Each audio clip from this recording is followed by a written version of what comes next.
Wrigglesworth Hang-Ups by Tom Wrigglesworth and James Kettle. Strangers on a Train.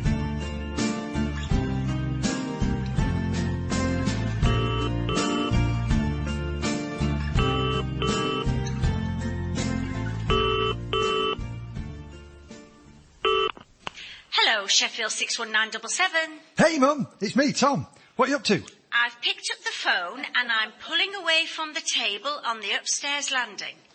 I am now proceeding down the landing at a regular speed, always remaining aware of other landing users. This is going to be one of those phone calls, is it? Now I've just come to a stop at the kitchen door. I'm not going to proceed until I'm sure it's safe to do so. Mum, what's with all the driving stuff? Don't tell me you're the only person in the country who actually enjoyed the new Top Gear. Don't be ridiculous, Tom. You know that in this family we don't hold with red-headed people. Not since your dad was hauled on that stage at pantomime by Bonnie Langford. Then what is it? I'm learning to drive, Tom. Oh, God. Have you got that old Tony Lloyd teaching you? Is he even still going? Well, no, he's not, Tom. Not since... Oh, yeah. Yeah, I forgot about that. It was all a bit... Absolutely.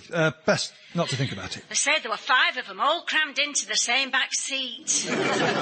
The mind boggles. They'll be released soon, apparently. Anyway, your dad says you don't need a driving instructor. He said those who can do, and those who can't teach. So he's teaching me. Despite the saying? He said on reflection he'd adjust the saying a bit. His new version goes, those who can do, those who can't teach. Those who can and who have proved their abilities for many years in the face of changing social and political landscapes should be permitted to teach, and their teaching greeted with attention and quiet reverence. As a saying, it's not as snappy, but he says at least it's factually accurate. I might embroider it on something. Perhaps a mat for the passenger footwell. I'm afraid to say, ladies and gentlemen, that this is the sort of thing that comes my way when I make my weekly phone call back home to my mum and dad. You see, we lead very different lives. I live in London, a city where the inhabitants arrogantly assume themselves to be superior to everyone else on the planet, whereas they live 160 miles away in Sheffield, South Yorkshire, a city where the inhabitants are so modest and humble, they even look up to Leeds. My mum and dad live up there in a house my dad built by himself, if the parables are anything to go by, presumably on sand. Alongside my 91-year-old granny, Mabel Bradley. Residing in the basement, she provides an emotional and structural support. Very much the calming yin to my mum and dad's paranoid and unpredictable yang. This news about my mum learning to drive was a bit unexpected. When I was growing up, it was my dad who did all the driving.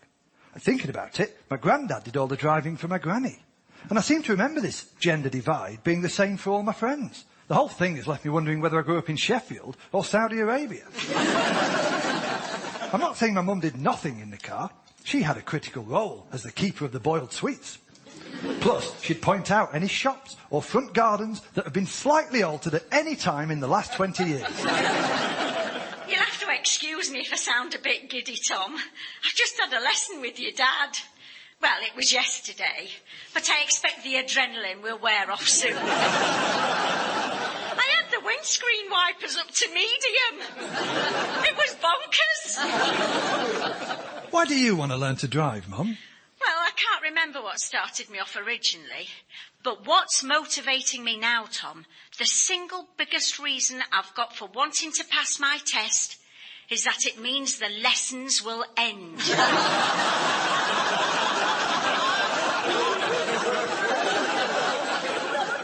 Yeah, I can imagine Dad's a bit of a hard taskmaster. Every single manoeuvre, all he does is shout, no, no, no, and then try grab the wheel. It's like being carjacked by Vince Cable.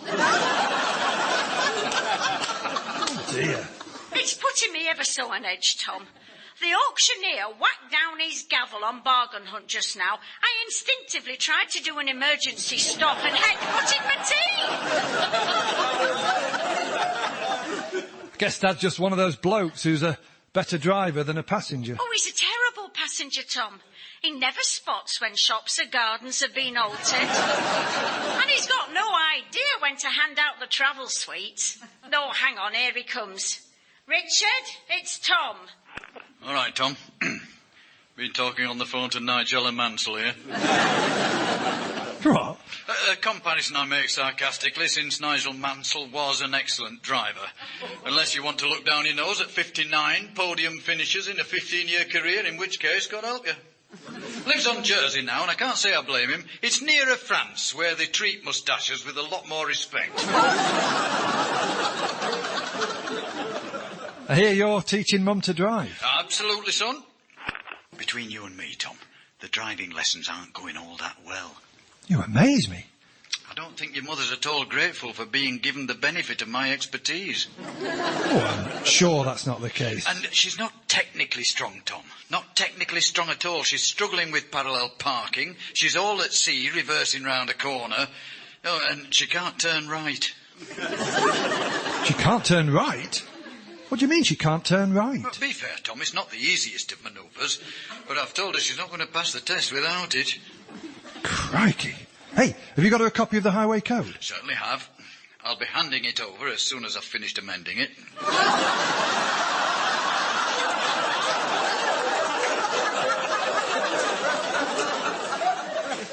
You're amending the highway code? Actually, I prefer to call it refining. For one thing, I've never agreed with Rule 112, the one that says horns aren't allowed after 11:30 p.m. What if England win the World Cup? Seems a remote contingency. Also, I'm not overconfident about your mum's reaction speed, so I'm adding 5 yards to each of the stopping distance. Brilliant. Listen, Dad, disturbing as this all is, it's not why I rang. I bought something online and clicked the wrong button in my Amazon address book and, well, they're sending this package to your house instead. So, you want me to bung this package back in the post for you? Not so fast, Dad. It gets delivered tomorrow and I need it pretty urgently. And I think if we play our cards right, we might be able to circumvent Royal Mail altogether. Now you've got my attention, son. You know I'm always only too happy to break the postal monopoly and take back control. What are you thinking? Well, tomorrow night, I'm in Leicester. Oh, I'm sorry, son. What I propose is this. You get the package on the train at Sheffield. I'll pick it up 2 stops later in Leicester. All you'll need to do is hop on at Sheffield station, pop the package in the luggage rack between coaches D and E, and hop off again. I'll be getting the same train down the line. That's where I'll pick the package up. Tom, have you gone utterly mad? Are you expecting me to literally leave an unattended package on a train? I'll be wrapping the handcuffs around my wrist before you can say so-called Islamic State. Now, ladies and gentlemen, I was always expecting my dad to treat my plan with a little bit of resistance, but I needed that package urgently, and this seemed like a great way to save some money.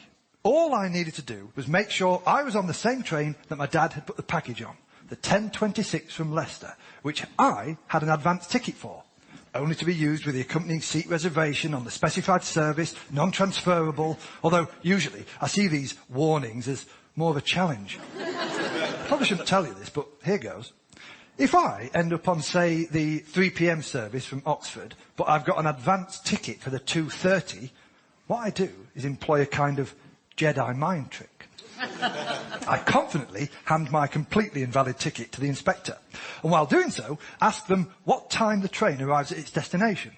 They stop to think about it, and then, just as they're about to answer, I say something like, well, I imagine we'll be stopping at Reading at around 3:25, because Oxford to Reading is typically around 25 minutes, depending on whether or not the service makes a stop of 1 or 2 minutes at Didcot Parkway. Now, if you're beginning to get confused, so are they. Simply lob enough extraneous numbers and places into the air and you'll knock the ticket inspector's chronological calibration completely out of whack. They'll look at your ticket, see a series of numbers that now mean nothing to them whatsoever, and simply wave you through. It never fails. By which I mean, it sometimes fails. I don't know about this, Tom. Doesn't sound right at all, leaving a package on a train. Dad, aren't you always saying how things aren't as good as they used to be? I suppose so. And how you'd like to go back to the old days, when people left their doors unlocked, and when people would happily leave packages on trains every day, safe in the knowledge that they'd reached their destination and no questions would be asked. Did they? If you do this, Dad, you'll simply be doing your bit to take Britain back to a golden age. I don't know, Tom. Hold on, your granny's here. I'll put her on. I'm going to have to think about this.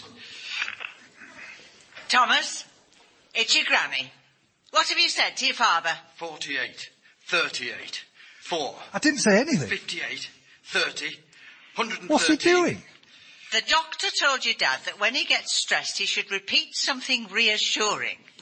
He settled on Jeff Boycott's test scores. Richard, go and do it somewhere else. 73, 15, 0. Although that wasn't his fault, that. It was never LBW. How are you, Granny? Well, it's not exactly relaxing round here, Thomas. This driving nonsense got everyone wound up. Your mother's got the haunted look of a woman who's been lectured about the biting point 1,000 times too many. Of course, it was all so much simpler back in my day. I learnt in the war driving a munitions van. I never remember you driving, Granny. Oh, once we got married, I left all that to your granddad. All I used to do was point out any shops or front gardens that had been slightly altered in the last 20 years and hand out the travel sweets, which was a big responsibility in the days of rationing. Oh, I'll bet. What was the driving test like back in the day? As I remember, you just had to steer through a few traffic cones. Your granddad didn't even know it was a test. He thought it'd just been sent on a diversion. Anyway, what's your dad getting worked up about now? Well, all I've asked him was, could he leave an unattended package on a train? Oh, Lord, Thomas. What have you gone and got yourself mixed up in now? Have you been converted? No, it's nothing like that. It's just a package. I sent it to Sheffield by accident. What's in the package, Thomas? Well, if I tell you, you've got to promise not to tell Dad, because he'll only get the wrong idea. All right. It's a drone.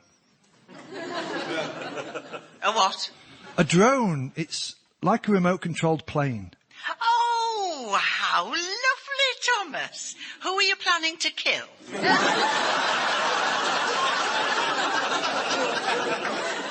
No, it's got a camera in it, Granny. I'm just using it to take some photos. I'm sure you're right, Thomas. I'm sure it's all absolutely fine.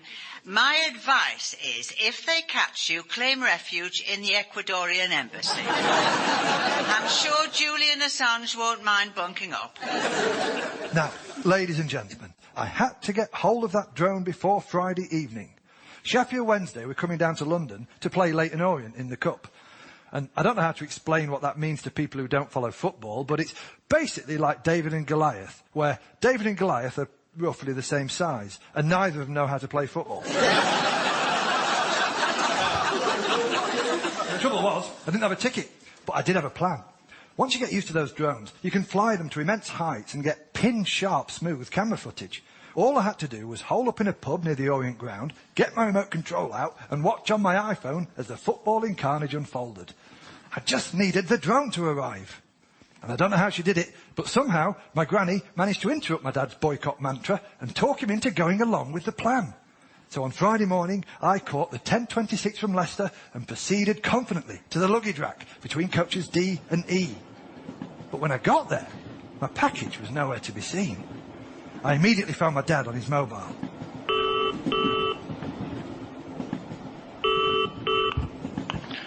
Hello. Vodafone 077. Dad, I've told you you don't need to do that. What happened? Where's the package? Yes, I'm sorry, son. There's been one or two setbacks. Typical. Where are you? Actually, I'm just on the toilet at the moment. What? You mean you've never left the house? No, I'm on the toilet, on the train. What? All right, son. Dad, what are you doing? Why are you here? There's a perfectly rational explanation for that, Tom.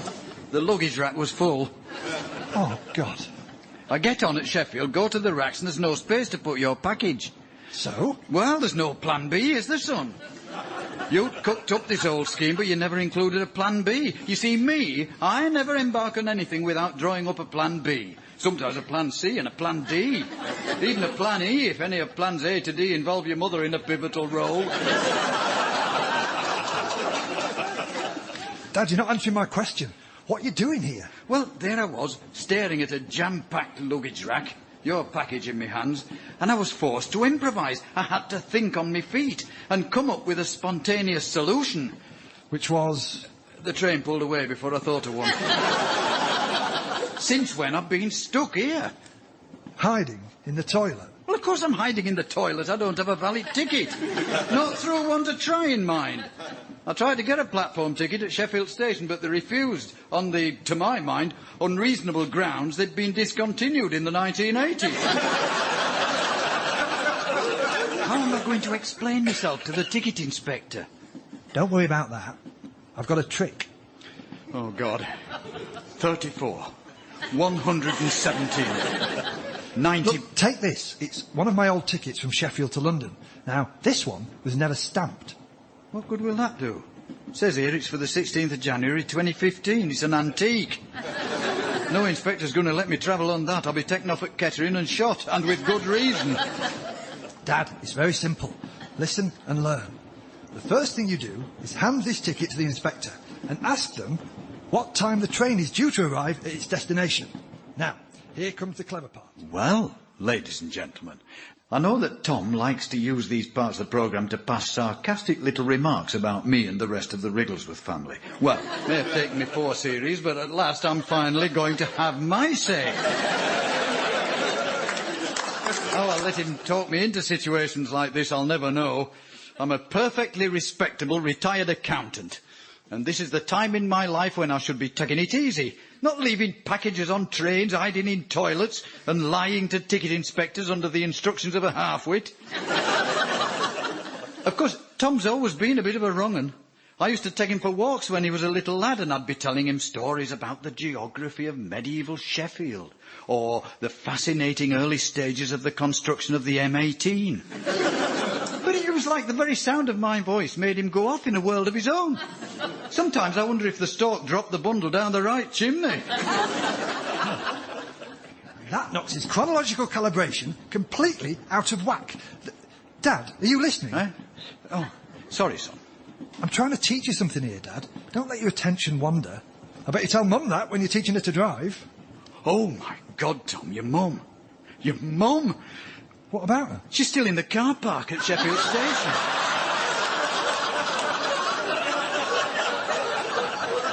What? She's with your granny. I said I'd only be a minute. Calm down, Dad. I mean, it could be worse. It is worse. I only left them in a short stay parking space. I'll phone Mum. I'm sure they're both fine. Hello, Tesco Mobile 078. Mum, I've told you before, you don't have to do that. Oh, no, Tom. Fancy hearing from you.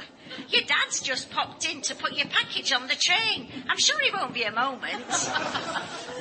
Yeah. Well, I've got a bit of news about that. Well, I don't want to worry you, Mum, but we have a bit of a situation. Pass it to me. Hello, Catherine. Richard, what are you doing there? Now, the important thing is not to panic. Oh, what are you doing? I've told you not to panic! Sorry, love. It's all been a little bit overwhelming. I got on the train perfectly well, but I sort of didn't manage to get off it again. I blame privatisation and Tom in equal measure.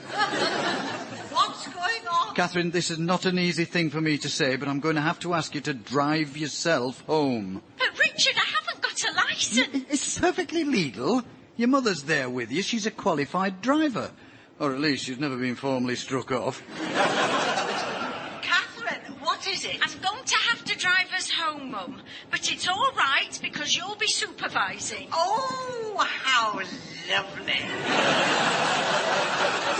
I do wish I'd brought my glasses. Now, talk to Tom. I need to work out a route. Richard?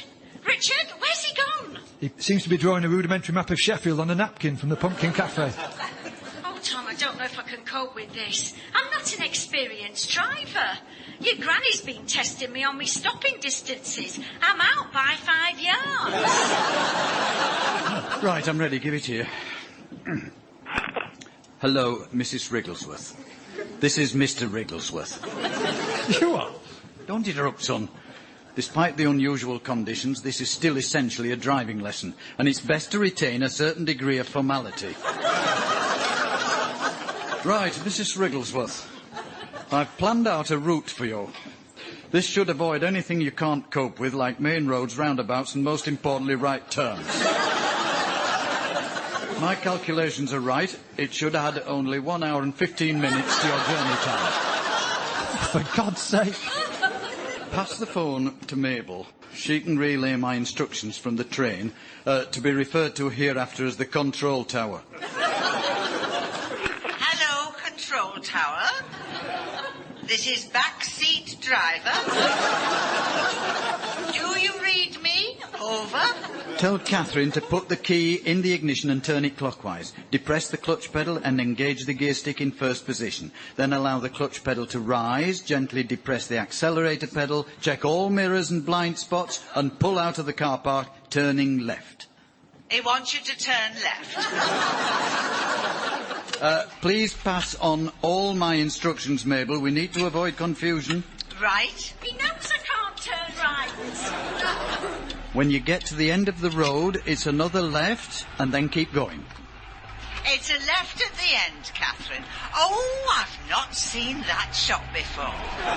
Is it new? I swear that never used to be a florist. Honestly, nothing stands still round here. Please try to focus on the job in hand, Mabel. Oh, we're fully focused.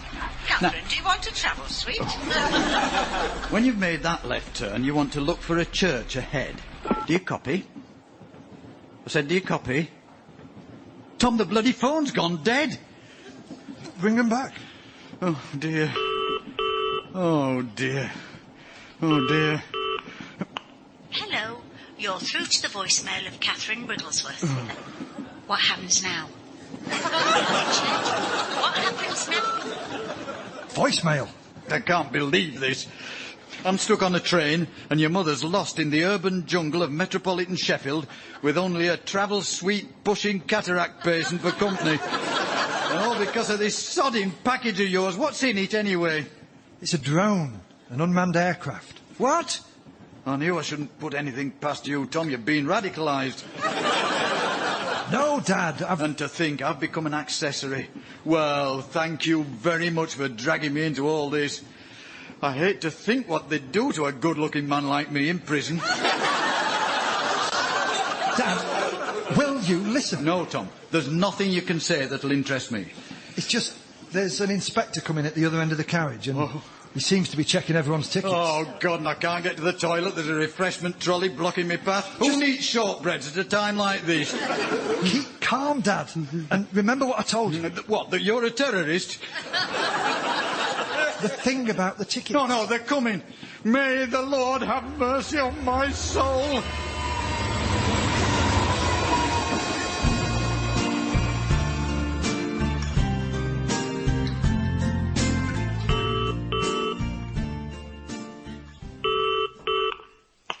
Hello, Sheffield 61977.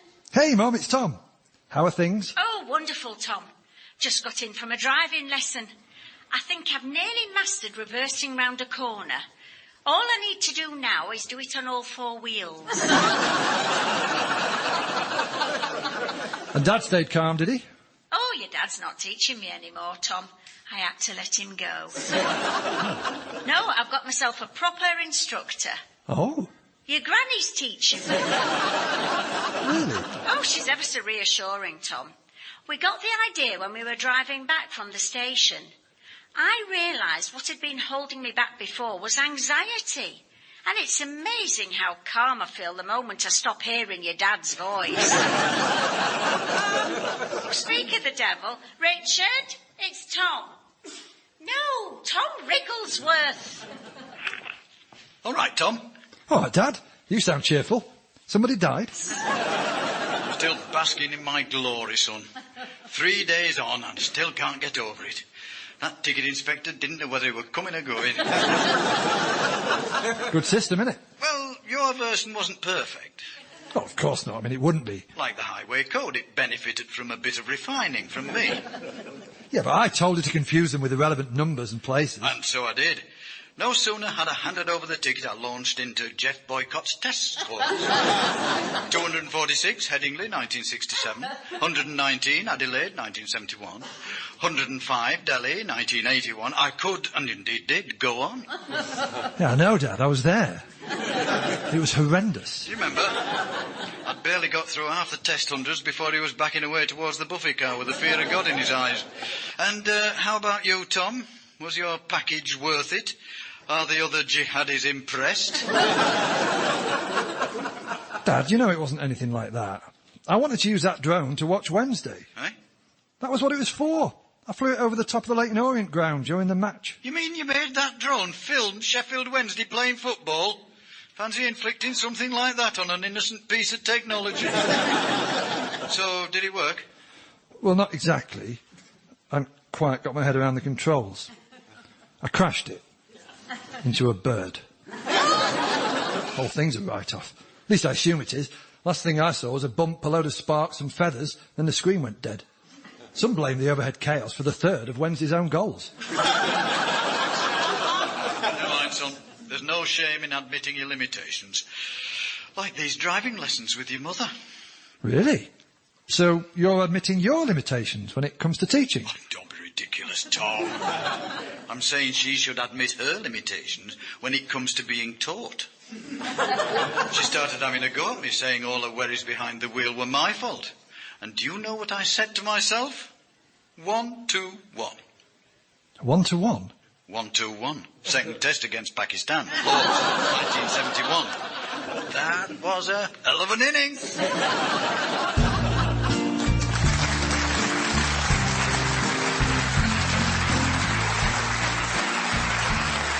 Tom Wrigglesworth's Hang-Up starred Tom Wrigglesworth, Paul Copley, Kate Anthony and Elizabeth Bennett. It was written by Tom Wrigglesworth and James Kettle, with additional material by Miles Jupp. The producer was Richard Morris, and it was a BBC Studios production.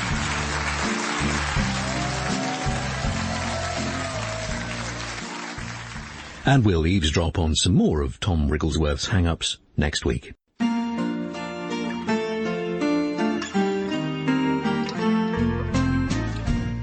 Tom Wrigglesworth's Hang-Ups by Tom Wrigglesworth and James Kettle. Big Tom and the Hendersons.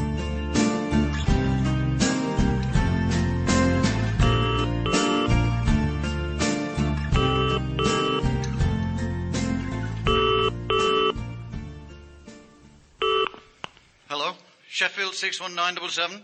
Hi, Dad. It's me, Tom. Oh, dear. Well, I suppose it can't be helped. It's nice to hear your voice too. What's the matter? I'm sorry, son. I've got a lot on my mind. Well, it's always a case of quantity over quality with you, isn't it? What's up? Have you been blindsided by an unexpected change to library opening hours? Oh, they won't catch me out again, Tom. Not after the incident with the history of the Royal Navy's submarine service. You know my motto, Tom? Once overdue, twice shy. Right. So if it's not the library, what are you worried about? I'm trying to ward off the imminent threat of attack from the Japanese. Oh, God. I've told you, the war is over. I'm not talking about that, Tom. I'm talking about... not weed. Who? Is this line secure? Well, the line's secure. It's a conversation that's pretty unstable. It's in the garden, Tom. There's Japanese knotweed in the garden, and it's spreading like wildfire. Whoever would have thought it had come to this? I know I haven't always got on that well with people, but I never thought vegetation would turn against me. This ladies and gentlemen, is the sort of thing I'm faced with when I call home on a Sunday night to speak to my parents. I imagine other people get cheery updates and good-natured inquiries after their health and wealth, whereas I'm unable to pick up the handset without receiving a concentrated blast of anguish, despair, and news of advancing columns of hostile plant life. We lead very different lives, me and my parents. I live in London, where everyday life is hectic and filled with incident. You never know whether you're going to come home to find your property's been burgled, burnt down, or, in the worst-case scenario, sold by the landlord to a Russian underwear tycoon. Whereas my parents live 160 miles away, in Sheffield, South Yorkshire, where life moves at a gentler pace. My mum and dad live with my 91-year-old grandmother, Mabel Bradley. She moved into the basement a few years ago. The idea is that she gets a bit of extra support through her ageing years, although it's not always clear which generation is supporting which. To the untrained eye, it's just three people taking it in turns to shout at each other. They call it knotweed. I think it's a form of biological warfare.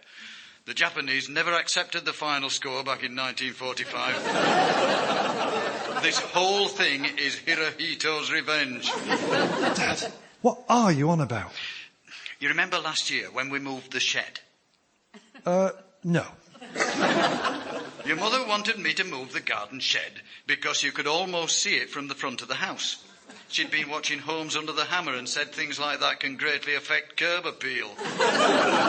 Anyway, I proposed, designed, tendered for and won the construction of a new site for the shed. Right. At first, I thought nothing of the bamboo-like stems that I found growing in the back corner of the garden. In fact, I was rather taken with the creamy white flowers that bloomed in erect racemes, approximately 8 centimetres in length. Little did I know this was my first meeting with destiny. Dad, Fast forward to last week, your mother and I were listening to Gardener's Question Time. We don't normally, but we were stuck in a tailback, and it was either that or conversation. Well, they got onto the subject of knotweed, and I realised I'd fallen foul of Section 14 of the Wildlife and Countryside Act 1981, Schedule 9, forbidding anyone to plant or otherwise cause to grow an invasive perennial. So what are you going to do? I have to get on top of this knotweed, Tom. If not destroy it, then at least contain it. We shall fight this menace from the east, Tom. We shall fight in the back garden. We shall fight in the front garden. We shall never give in. We shall never surrender. Also, although I'm saying we a lot, don't say anything about this to your mother. Why not? Your mother will only panic, Tom. If you tell her we're at risk of swamping the whole of Sheffield with knotweed, she won't greet it with my attitude of rationality and calm. Well, ladies and gentlemen, I was happy to do what my dad wanted, but he wasn't the only person dealing with an unwanted invasion. I'd phoned home with the express intention of grumbling about the gentrification of my area of East London. Things are really changing where I live. There are all sorts of new people moving in. Web designers, stockbrokers, advertising executives, driving out people with traditional essential trades like builders, plumbers, and Radio 4 comedians. I've been seeing the telltale signs for a while. In my local off-licence, I now have to rummage through an ever-expanding selection of craft ale for the discerning drinker in order to find what I want, which is a 4-pack of non-craft lager for the continual drinker. And I know we're supposed to rejoice in the inevitable rise in house prices that this sort of thing accompanies, but part of me would be happy to see the whole market go through the floor if it meant that I could have a pub lunch that was served to me on a plate rather than a chopping board. I was still stewing about this a few days later when I rang home to see how Dad was getting on in his one-man battle against the vegetation of the Orient. Hello, Sheffield 61977. Hey, Mum, it's Tom. Oh, hello, Tom. Lovely to hear your voice. Lovely to hear anyone's voice. Isn't it a marvellous time to be alive? Blimey, what's all this in aid of? Don't tell me. Dad's had an accident. No. There's so much to be cheerful about. I've just been in the garden. Oh, it's lovely out there, like a verdant paradise. If you say so. So many lovely things. Tulips, hyacinths, And there's this one plant I don't know the name of, but it's absolutely beautiful. It's got these stiff bamboo-like stems with the most delicate off-white flowers, approximately 8 centimetres in length. Oh, you've heard of it? Oh, just the sight of it is enough to gladden your heart, Tom. I never noticed it before, but it's springing up everywhere. Yeah, I thought it might be. I've started taking cuttings. Oh, I'm not sure you should be messing about with it, Mum. Oh, nonsense. I wonder if it'll take root in our front borders. Such an attractive-looking plant, Tom. It's got real curb appeal. I think I'd better have a word with Dad. Oh, I don't envy you that, Tom. He's a proper misery at the moment. I offered him a sprig of my new plant for his buttonhole and he just grunted. Oh, I'm not entirely surprised by that. At least he moved the shed. I don't know why we don't get rid of it. He never goes in there anymore. Ever since he read that book on submarines, he says he can't handle enclosed spaces. Reckons being in there's like sitting in a wooden Das Boot. I see. What sort of man can't even go into his own garden shed, Tom? It's like your granddad always used to say, Catherine, if I knew you were going to pick a husband like that, I'd have left you out on the hillside when you were a baby.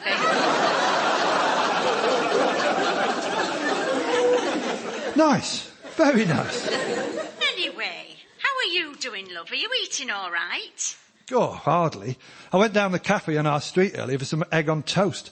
The bloke said that wasn't on the menu, but he could do me a couscous and butternut squash tagine and a glass of lemonade with some basil leaves in it. And he charged me a tenner. Not satisfied at all, Mum. I don't ask for much in life, but if I go to a British cafe, I expect to be able to get unpleasant food at reasonable prices. We tried one of those tagines not so long ago.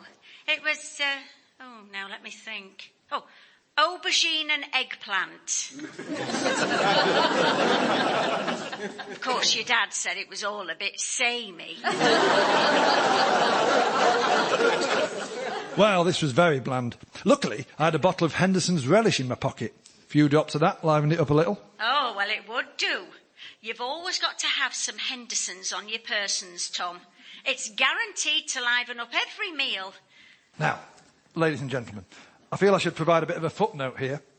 Me and my mum are talking about Hendersons relish. And that may not mean anything to you, although I can already hear some regular Radio 4 listeners saying, don't worry about it, Tom. Every word you utter in that South Yorkshire brogue of yours is to us equally incomprehensible. Well, let me explain.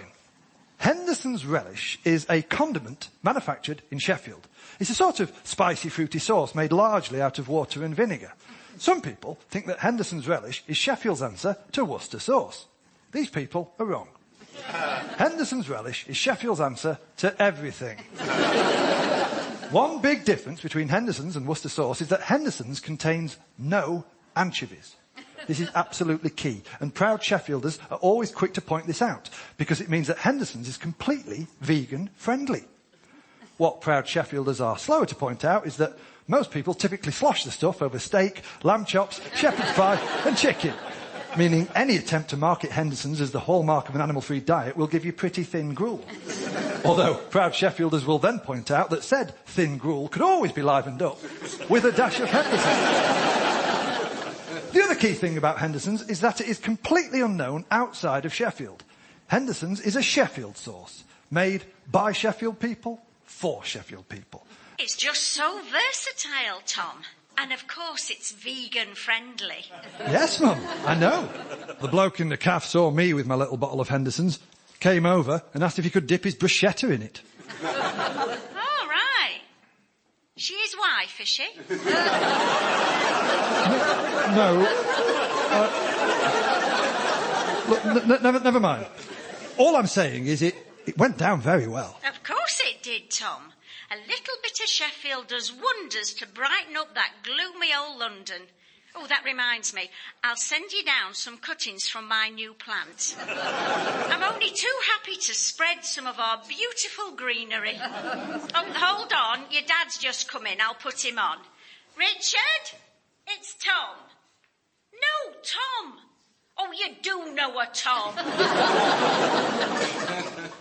Hello. Dad, what are you going to do about this knotweed? It sounds like Mum's on a mission to spread the stuff across the entire country. I know, son, the whole thing's a disaster. When Defra find out, they're going to start calling her Typhoid Mary. She's woven a wreath of the stuff and hung it on our front door. It's like a sign warning we've got the plague. Why haven't you got rid of the stuff? Barry's coming round at the weekend. He's going to help me. He's got experience with repelling foreign invaders. A couple of French blokes came into the pub last summer. They sat down expecting table service. Barry gave them extremely short shrift. Can't you just tell Mum what it is? Tom, your mother and I have been married for 50 years. We've long ago abandoned the free flow of information we used to enjoy when we were courting. These days, all new intel is distributed on a strictly need-to-know basis. Fine. Listen, Dad, there's something you can help me with. Could you possibly get hold of a few bottles of Hendersons and send them to me through the post? Why? The guy in the local cafe's taking a shine to the stuff. He wants to try a few bottles, see if he can sell them. Oh, right. Will he be performing suitable background checks on the customers? What do you mean, background checks? To make sure they were born and raised in Sheffield. Well, sensible as that suggestion sounds, Dad, I don't think he's bothered who he sells them to. Then I'm not sending you the bottles. The whole thing is sacrilege. Oh, come on, Dad. No, Tom, over my dead body. Henderson's relish should never be allowed to leave the city borders. Why? Tom, it's a point of South Yorkshire principle. I will happily contaminate the whole of the British Isles with knotweed before I allow a single bottle of Henderson's to travel even as far as Matlock. Oh, hold on, your granny's here. Thomas, it's your granny. Hello, Granny. How are things? Lovely, Thomas. I just got back from lunch club. I took along some cuttings of your mum's new plant and passed them out to all my friends. Everyone was very taken with the new plant. The Colonel said he'd come across something similar before. Really? Says he remembers digging up acres of it during the war when they were making him build that railway. Right, yeah. Granny, is Dad still there? No, he's skulked off into the garden. He spends all day out there just stomping up and down. I can hear him tutting while I'm in the shed. What are you doing in the shed? Well, your dad never goes near it, not since he read that silly submarine book. So I pop into the shed with a cup of cocoa and a famous 5 book, knowing the only thing that's going to disturb me is the suspense you always get with an Enid Blyton thriller. Oh, they're terrifying. Listen, I wondered if you can help me with something. I'm after some bottles of Henderson's, Granny. There's a chap in London who thinks you can flog 'em. I asked Dad if he could send a few bottles down, but he acted like I was committing treason against the state of South Yorkshire. Oh, don't worry about that, Thomas. You know your father's never had a sense of proportion when it comes to seasoning. Remember that time he was given garlic salt in that Italian restaurant? He went on TripAdvisor and compared the place to Sodom and Gomorrah. All I need are a couple of bottles to give to this guy in the cafe, just as a taster. Do you think you could get them to me without Dad finding out? Thomas, I would absolutely love to. Really? Oh, yes. Ever since I started reading these famous 5 books again, it's been stirring up all sorts of long-buried passions. I've always wanted to be a smuggler. Well, Enid makes it sound so glamorous.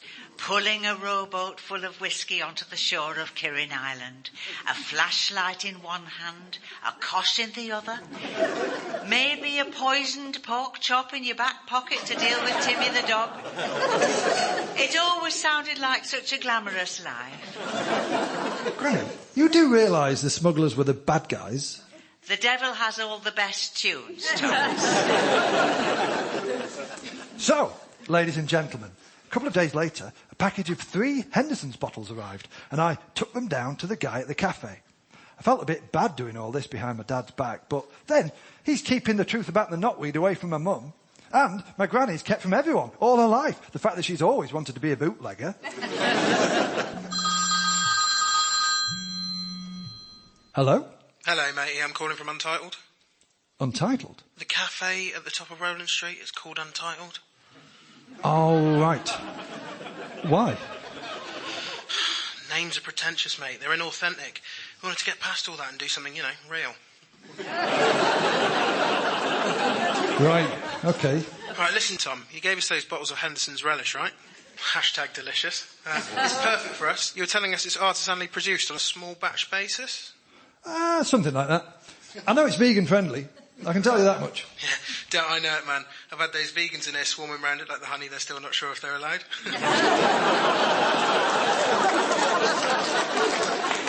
Yeah, you got to get some more. It's been a bit of a hassle. We're already sold out, mate. 15 quid a bottle. 15 quid? Well, I might be able to source you some more if we enter into a profit-sharing arrangement. Great. I tried getting in touch with the manufacturers to get the supply line going direct from Sheffield to London, but they keep muttering on about sacrilege or something. We need the bottles by Thursday week. We're adding a new tagine to the menu, and a drop of Hendersons will be just the thing to go with it. Oh, right. What's the tagine? It's an ambitious new offering from our in-house flavourologist. Aubergine and eggplant. Well, ladies and gentlemen, I found myself very much in two minds. On the one hand, I felt I was selling out my Sheffield heritage to the gentrified hipsters of East London. But on the other hand, it's a lot easier to sell out when someone's offered you a decent price. Hello, Sheffield 61977. Is that you, Barry? Listen, mate, Saturday can't come round soon enough. It's getting like Day of the Triffids round here. Dad, it's me, Tom. Oh, sorry, Tom. I mistook you for someone useful. Charming. You and Barry have got a plan for the Japanese knotweed, then? We have assessed the situation, yes. And between us evolved a strategy for the decontamination of what we're officially referring to as Garden Zero. Dad, this is all very interesting, but is Granny there? Hold on, I'll get her for you. Hello, Thomas. Hiya, Granny. The eagle has flown the nest. You are? Is this something to do with Autumn Watch? No, Thomas, it's cold. It means your dad is no longer in the room, so he can't hear what we're saying. Oh, right. Hold on. If he can't hear what we're saying, why are you bothering to speak in code? Go easy on me, Thomas. I'm still new at the smuggling game. Now, have the crows landed? What? Did you get the Hendersons? Yes, that's what I wanted to talk about. Very kind of you to get me those 3 bottles. Now, would it be at all possible to get another 48? 48 bottles of Hendersons? How tasteless is the food in them? You'll have to give me a few days to get together this kind of order. You mean you'll do it? That's brilliant, Granny. Obviously, I'll share the profits with you. No need to give me money, Thomas. Those of us who've come to smuggling late in life are happy to do it all for the love of the game. Honestly, I haven't been this excited since Betty from Lunch Club introduced me to the dark web.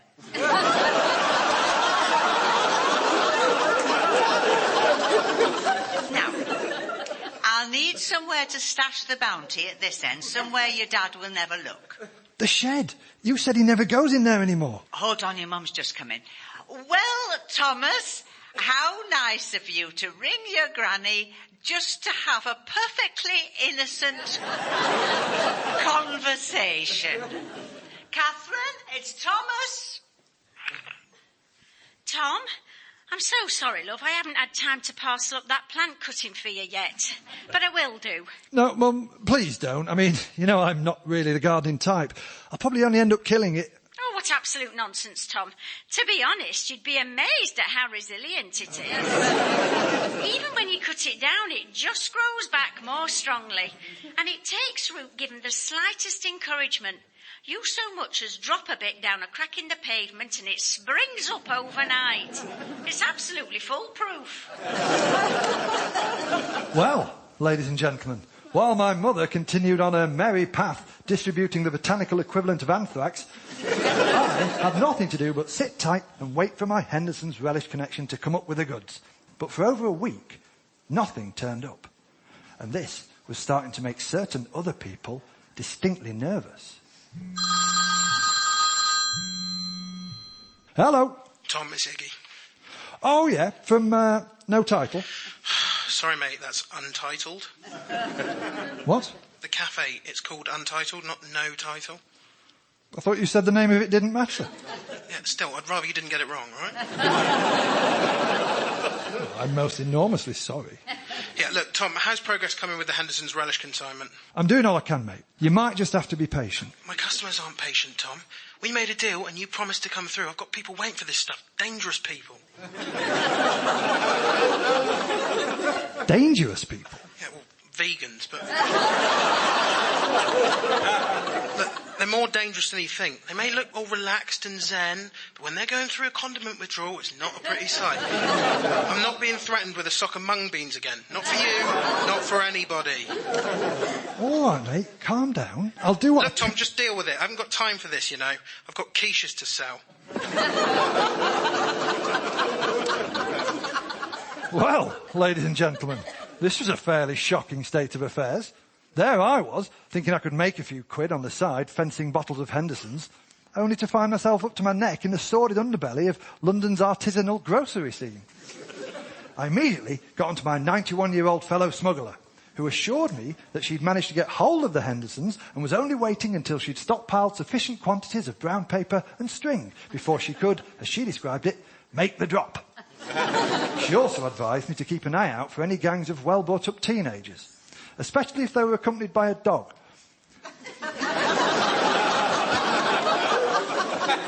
Because they were bound to be onto us by now. But as the days went past and no bottles of Hendersons appeared in the post, I became more and more worried about letting Iggy down. So I pottered down to the Untitled cafe to reassure him, and a truly horrendous sight met my eyes.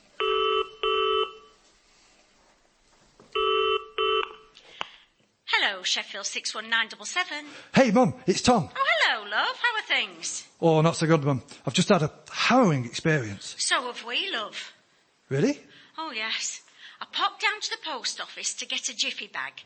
I was going to send some bunches of my lovely plants to my cousin in America. I see. Some sort of retribution for them giving us the grey squirrel. You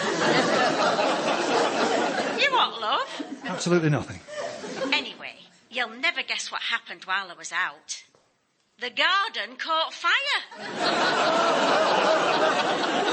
How utterly unexpected. Your dad said it completely burst into flames, just like that. He reckons someone must have dropped a cigarette end from a hang glider.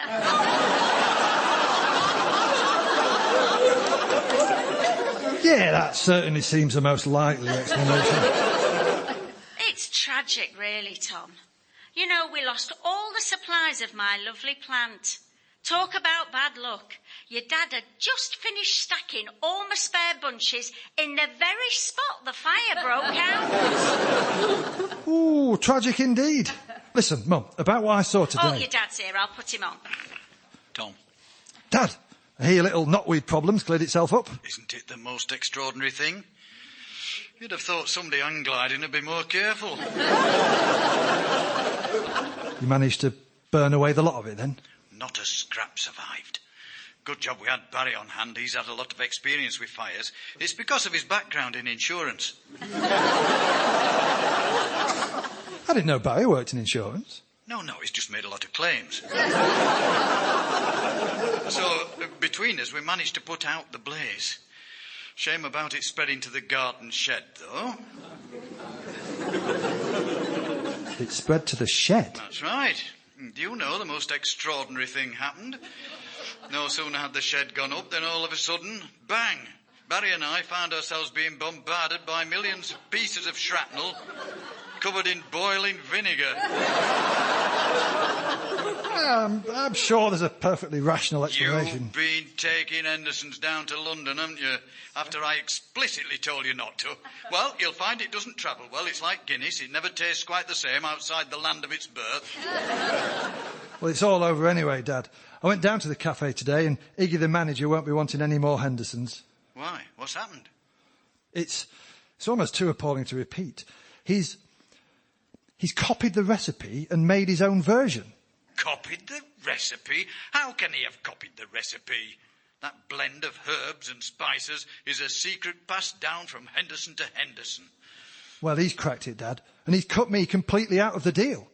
Now he's selling homemade bottles of Iggy's vegan-friendly room temperature jus. Well, you brought all this on yourself, Tom. You should never have gone behind my back. Families shouldn't have secrets from one another. Well, what about you keeping Mum in the dark about the knotweed? That, Tom, is completely, utterly and totally different. Oh, I'm sure you're right, Dad. Hey, that reminds me. I got a package from Mum. It arrived in the mail today. Oh, really? Yeah. I think I'm going to mark it return to sender. I'm sure you'll be glad to see it again.